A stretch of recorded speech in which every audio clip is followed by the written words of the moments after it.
Okay, let's dive right into this. Welcome to our explainer on the ultimate strategic playbook for navigating Canada's updated 2026 immigration landscape. If you're looking to understand exactly how the Canadian government is selecting its newcomers right now, and honestly, more importantly, how you can position yourself to be one of them, you are in exactly the right place. So grab your notes because we're going to break down all these complex rules into a really clear, actionable roadmap. Here is our roadmap for today. First, we'll look at Canada's 2026 talent search. Second, the Express Entry Gateway. Third, federal skilled worker eligibility. Fourth, we'll talk about cracking the CRS code. And finally, those high-yield strategies to really boost your points. All right, let's start with Section 1, Canada's 2026 talent search. Look, the immigration landscape is shifting dramatically right now. The government is taking back control to return to more sustainable levels while fiercely targeting very specific global talent. To really understand the stakes here, just listen to this recent quote from the Minister of Immigration, Lina Metlij-Diab. She said, "Canada's future depends on a workforce ready to meet the challenges of a changing economy. By refining Express Entry to focus on the skills our communities truly need, we are strengthening our labor market." The key takeaway for us? Canada is no longer just looking for generalists. They are surgically targeting specific sectors. So, what does that surgical targeting actually look like in 2026? Well, check out these brand new target categories. We are talking about medical doctors with Canadian work experience, researchers, senior managers, transport occupations, so people like pilots and aircraft mechanics, and highly skilled foreign military applicants. And this brilliantly illustrates the new reality. If you fall into one of these professions or continuing categories like healthcare, trades, or even if you're a strong French speaker, you effectively bypass that massive, stressful general point frenzy entirely for prioritized access. Moving on to Section 2, the Express Entry Gateway. Express Entry is the flagship online system for all of this. But, there's always a ton of confusion about which door to actually walk through.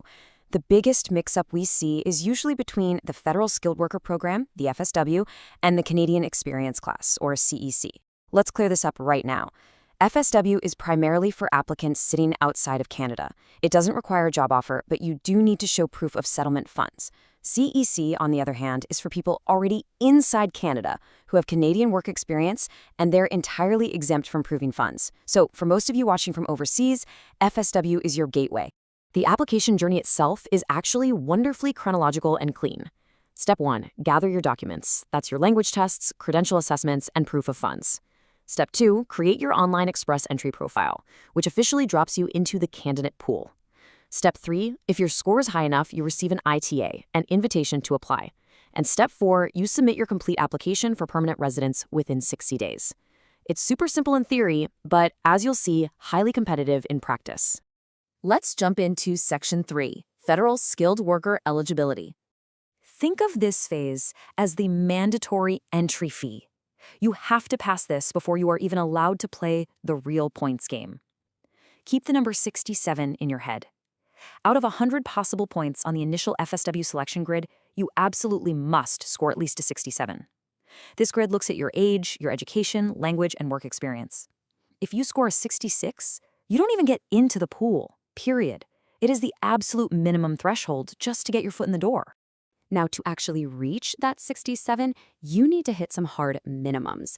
You must have at least 1 year of continuous, full-time, skilled work. And by skilled, we mean occupations categorized by the government under tier level 0, 1, 2, or 3. So essentially, management, professional, or technical jobs. You also need a language score of at least a CLB level 7 in English or French, and that's across reading, writing, speaking, and listening. Plus, you need an educational credential assessment to prove your foreign degree matches a Canadian one, and that proof of settlement funds, which is currently sitting at just under 15,000 Canadian dollars for a single applicant. All right, on to Section 4, cracking the CRS code. So, assuming you meet that initial entry fee, the 67-point grid goes away completely, and we enter the core of the playbook, the comprehensive ranking system, 1,200.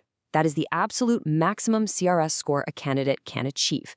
Every couple of weeks, IRCC looks at this massive scoreboard, sets a cutoff line, and invites everyone above it.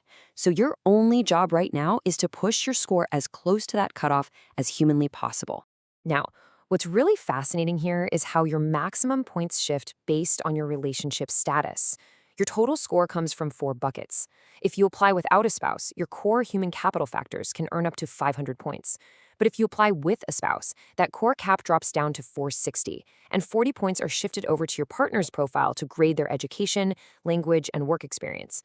Meaning, if your spouse has poor language scores, applying together could literally drag down your total CRS score. Crazy, right? And speaking of those core points, look at how brutal the age points are. Canada heavily incentivizes young workers. Your points peak in your 20s, but the moment you blow out the candles on your 30th birthday, you start losing points every single year. By age 35, you're down to 77 points. At 40, you're at 50, and at 45 or older, it drops entirely to 0. Now, it doesn't mean you're ineligible, but the government essentially forces you to make up some massive ground elsewhere on the scoreboard. Finally, Section 5, Strategies to Boost Points. Okay, we know the rules, we know the math. Now let's talk about the cheat codes. The absolutely crucial point for maximizing your total is captured perfectly by immigration consultant Amir Ansari. He says, language is the lever that changes fastest. Think about it. You can't reverse your age, and getting a whole new degree takes years, but your language test? You can literally retake that next month. It is the most dynamic, controllable factor in your entire application. Let's see how this builds, because pushing from the minimum level 7 to a level 9 is a massive game changer. At level 7, you get 17 points per ability, but hit level 9 and it jumps to 31 points per ability. Across all 4 testing categories, that is a huge surge. But it gets even better. Hitting level 9 actually unlocks hidden skill transferability bonus points when it's combined with your education and work experience. One really strong language test can literally skyrocket your standing in the pool. But listen up, because I have a critical warning about a major rule change you absolutely must know. As of March 25th, 2025, a valid job offer no longer adds 50 or 200 CRS points to your profile. None. If you've been building your strategy around securing a Canadian job offer just for those points, that lever is completely gone in the 2026 landscape. It still helps with program eligibility, sure, but it will not artificially inflate your CRS number anymore. So since the job offer points are gone, what is the ultimate trump card? 600 points. That is the massive golden boost you receive if you secure a Provincial Nominee Program, or PNP, nomination. If you are stuck in the 400s and just can't get your score any higher, a PNP nomination effectively guarantees you an invitation in the very next draw. It's huge. Now, some provinces are definitely more accessible than others right now. In 2026, the most strategic provinces to target include Saskatchewan with its occupations in demand list, Manitoba's MPNP program, Alberta's specific opportunity and tourism streams, and New Brunswick through the Atlantic Immigration Program. Aligning your specific work experience with the actual labor gaps in these specific provinces, that is exactly how smart applicants are winning the game. Rounding out the strategy, please don't ignore these additional high-yield boosts. Strong French language skills can add up to 50 extra points. That is a massive edge. Completing post-secondary education inside Canada can net you up to 30 points. And simply having a sibling who is a citizen or permanent resident living in Canada, that automatically hands you 15 points. Every single point counts in this highly competitive landscape.